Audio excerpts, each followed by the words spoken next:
Hi, Namaste. Welcome back, viewers. Welcome back to my channel, Vincheda. Evening മാർക്കറ്റിൽ crude oil അതും സ്കാൽപ്പിങ്ങിൽ പെട്ടെന്ന് നമുക്ക് എൻട്രിയും എക്സിറ്റും കിട്ടുകയും ചെയ്യും, അത്രയും റിവേഴ്സിലും പോകും. പക്ഷേ നമുക്ക് ഒരുപാട് നേരം ചാർട്ടിലിരിക്കാതെ ഹ്യൂജ് റിട്ടേൺസ് എടുക്കാനായിട്ട് നമ്മുടെ സോഫ്റ്റിൽ സാധിക്കുന്നുണ്ട്.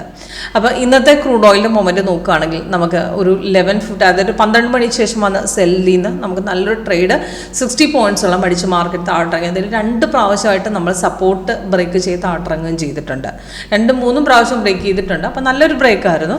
അപ്പോൾ നമ്മുടെ സോഫ്റ്റിൽ സിഗ്നൽസ് നമ്മൾ കാണിച്ചതും അതിൻ്റെ എൻട്രി എവിടെ നിന്നാണ് പിക്ക് ചെയ്ത് അതിൻ്റെ റിവേഴ്സിൽ നെക്സ്റ്റ് ട്രേഡ് ഇതൊക്കെ നമ്മൾ കറക്റ്റായിട്ട് കാണിച്ചു തരുന്നുണ്ട്. അപ്പോൾ ഇതിനകത്ത് ഫ്രഷേഴ്സിന് വരെ മനസ്സിലാക്കാൻ പറ്റുന്ന സ്ട്രാറ്റജിയാണ്. അപ്പോൾ ഈ സ്ട്രാറ്റജി വഴി ഇതേ ക്രൂഡ് ഓയിൽ വഴി നമുക്ക് എല്ലാ മാർക്കറ്റ് സപ്പോർട്ടാണ്.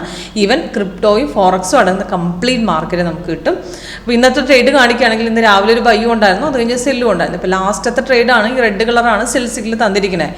ഇതിപ്പോൾ ക്രൂഡ് ഓയിൽ ഇപ്പോഴത്തെ ചാർട്ട് നിങ്ങൾ നോക്കിയാൽ നിങ്ങൾക്ക് ഇവിടുന്ന് ലൈവ് റേറ്റ് കിട്ടും. ഇതിനകത്ത് നമുക്ക് തന്നിരിക്കുന്ന ഗ്രീനും റെഡും ആയിട്ടുള്ള കോമ്പിനേഷൻ ആണ്. പിന്നെ ഇതിനകത്ത് ഗ്രീൻ കളർ അപ്പാരം ബൈ ആണ്, റെഡാണ് സെല്ല്. അപ്പോൾ ഇതിനകത്ത് നമുക്ക് സെൽ സിഗ്നൽ കൊടുക്കുന്ന സമയം നമുക്ക് മെയിലിൽ കാണിച്ചില്ല. അതായത് ലേറ്റസ്റ്റ് സിഗ്നൽ എപ്പോഴാണ് വന്നത്, അതിന് എൻട്രി പോയിന്റ് എത്രയാണ്, ടാർഗറ്റ് എത്രയാണ്. അപ്പോൾ അതിനകത്ത് ലാസ്റ്റ് വന്ന സെൽ ട്രേഡാണ് ഈ കാണിച്ചിരിക്കുന്നത്. 12 മണിക്ക് വന്നതാണ്. അതിന് എൻട്രി പോയിന്റ് ടാർഗറ്റും കൊടുത്തിട്ടുണ്ട്. പക്ഷേ ഇത് ട്രേഡ് എടുക്കുന്നതിന് മുമ്പ് നമുക്ക് താഴത്തോട്ടും കൂടെ നോക്കണം. താഴത്തെ കൺഫർമേഷൻ ബാർ ലെവലും മാച്ച് ആകണം. ഇപ്പം ഇവിടെ നമുക്കൊരു ലൈൻ റെഡ് വന്നിട്ടുണ്ടെങ്കിലും നമുക്ക് സെൽ കൺഫേം ആയിട്ട് നമുക്ക് ഈ ഒരു പോയിന്റിൽ എത്തിയതിന് ശേഷമാണ് അവിടുന്ന് പിന്നെ ഈ ഒരു ബാക്ക്, അതായത് ഇവിടുന്ന് കുറച്ച് ഇറങ്ങിയ സ്ഥിതിക്ക് ഇവിടുന്ന് ഒരു ചെറിയൊരു കാറ്റഗറി കയറി എടുക്കുക. അപ്പോൾ ഇവിടുന്ന് നമ്മൾ കയറി മാർക്കറ്റ് കുറച്ച് അവിടുന്ന് ട്രേഡ് എടുത്തു, അവിടുന്ന് മാർക്കറ്റ് താഴ്ത്തിറങ്ങി ഇവിടം വരെ മാർക്കറ്റ് ഇറങ്ങിയിട്ടുണ്ട്. അത് പിന്നെ തിരിച്ചു കയറി. പക്ഷേ ഇതൊരു കണ്ടിന്യൂവേഷൻ ആയതുകൊണ്ട് നമുക്ക് റെഡ് കണ്ടിന്യൂ ആണെങ്കിൽ നമുക്ക് ധൈര്യമായിട്ട് ഹോൾഡ് ചെയ്യാം. ഈ ലൈൻ നമ്മൾ മാർക്കറ്റ് അപ്പ് ഡൗൺസ് ആണ്. അപ്പോൾ ഇവിടെ തിരിച്ച് കയറി പിന്നെ ഇറങ്ങി പിന്നെയും തിരിച്ചു കയറി പിന്നെയും സപ്പോർട്ട് അടിച്ച് 2 പ്രാവശ്യം നമുക്ക് ഇറങ്ങി. ഇപ്പോൾ കണ്ടു, ഇപ്പോൾ ചെറിയ തിരിഞ്ഞ് കയറ്റമാണ്. ഇവിടെ വേണമെങ്കിൽ പോർഷൻ കട്ട് ചെയ്യാം. അപ്പോൾ ഈ 1-ൽ ബുള്ളിഷ് നമുക്ക് കാണിക്കുന്നുണ്ട്. അപ്പോൾ ചെറുതായിട്ടൊരു കയറ്റം സ്റ്റാർട്ട് ചെയ്തുകൊണ്ട് നമ്മളവിടെ എക്സിറ്റ് ചെയ്യാൻ വേണമെങ്കിൽ, അല്ലാതെ നമുക്ക് ഇപ്പോൾ താഴെ സെല്ലാഴ്ചയ്ക്ക് വേണമെങ്കിൽ ഹോൾഡ് ചെയ്യാം. പേഷ്യൻസ് ഉണ്ടെങ്കിൽ ഹോൾഡ് ചെയ്യാം. അപ്പോൾ നമുക്ക് എക്സിറ്റ് അടിച്ച് തിരിച്ച് അവിടുന്ന് പിന്നെ ഇറങ്ങുമ്പോഴത്തേക്കും നമുക്ക് അടുത്ത ട്രേഡ് നമുക്ക് കിട്ടും. അപ്പം ഡൗൺ തന്നെയാണ്, നമുക്ക് റെഡ് തന്നെയായിരിക്കും. അത് കളർ ചേഞ്ച് വരുന്നവരെ നമുക്ക് വേണമെങ്കിൽ ഹോൾഡ് ചെയ്യാം. അപ്പോൾ ഇവിടെയൊക്കെ മാർക്കറ്റിൻ്റെ അപ്പ് ഡൗൺസ് ഒരുപാട് നടന്നിട്ടുണ്ട്. അപ്പോൾ ഇവിടുന്ന് തിരിച്ചിറങ്ങി ഈ ഇറക്കത്തിൽ അടുത്ത ട്രേഡ് ഇവിടുന്ന് കയറുമ്പോൾ എടുക്കാം. പിന്നെ അടുത്തത് പിന്നെയും 2 പ്രാവശ്യം അടിച്ച് കയറിയിട്ടുണ്ട്. പിന്നെ ഇന്നും രാവിലെ അതേപോലെ തിരിച്ച് കയറി, അത് കഴിഞ്ഞതിന് ശേഷമാണ് പിന്നെ സെല്ല് വന്നിരിക്കുന്നത്. അപ്പോൾ ഈ കറൻ്റ്ലി ബൈ റണ്ണിങ് ആയവർക്ക് തിരിച്ച് റിവേഴ്സ് പോകുമ്പോൾ കളർ ചേഞ്ച് കാണിച്ചിരും. അല്ലെങ്കിൽ നമുക്ക് ഇതുപോലെ ട്രെൻഡ് ചേഞ്ച് ആകുമ്പോൾ എക്സിറ്റ് അടിക്കാം.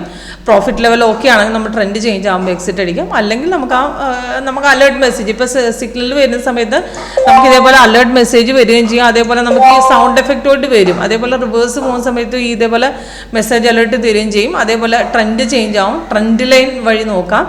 അതല്ലാണ്ട് നമുക്ക് താഴത്തെ സോൺ മാറുന്നൊരു വെയിറ്റ് ചെയ്യണമെന്നില്ല. ഈ ട്രെൻഡ് ലൈൻ ചേഞ്ച് ആകുമ്പോൾ നമുക്ക് സോൺ മാറുമ്പോൾ നമുക്ക് എക്സിറ്റ് ചെയ്ത് വിടാം. ഓക്കെ. അപ്പോൾ കൂടുതൽ ഡീറ്റെയിൽസ് ആയിട്ടൊക്കെ ലൈവ് സെക്ഷൻ അറ്റൻഡ് ചെയ്യുമ്പോൾ നിങ്ങൾക്ക് മനസ്സിലാവും. ഈ സ്ട്രാറ്റജി സെയിം മെത്തേഡ് നമുക്ക് എല്ലായിടത്തും അപ്ലൈ ചെയ്യാവുന്നതാണ്. ഇതിൽ സ്കാൽപ്പിംഗ് മെത്തേഡ് എന്ന് പറഞ്ഞാൽ നമുക്ക് പെട്ടെന്ന് സിഗ്നലും എൻട്രിയും എക്സിറ്റും കിട്ടും. പക്ഷേ അത്രയും തന്നെ റിവേഴ്സിലുണ്ടാവും. അപ്പോൾ റിവേഴ്സിൽ നമുക്ക് മനസ്സിലാക്കുന്നതിന് നമുക്ക് ഒരുപാട് ഇൻഡിക്കേഷൻ സോഫ്റ്റ്വെയർ തരുന്നുണ്ട്. അത് ഫ്രഷേഴ്സിന് വരെ മനസ്സിലാവും. ഇതിനകത്ത് ഗ്രീനും റെഡും നമുക്ക് റെസിസ്റ്റൻസ് ഉണ്ട്, സപ്പോർട്ട് ഉണ്ട്, പിന്നെ ഗ്രീൻ റെഡ് ആയിട്ടുള്ള കോമ്പിനേഷൻ ഉണ്ട്. റിവേഴ്സിൽ മാറുമ്പോൾ കളർ ചേഞ്ച് കാണിച്ചു തരുന്നുണ്ട്. അപ്പോൾ ഇതൊക്കെ കറക്റ്റായിട്ട് നമുക്ക് മനസ്സിലാവും എവിടെ നിന്നാണ്.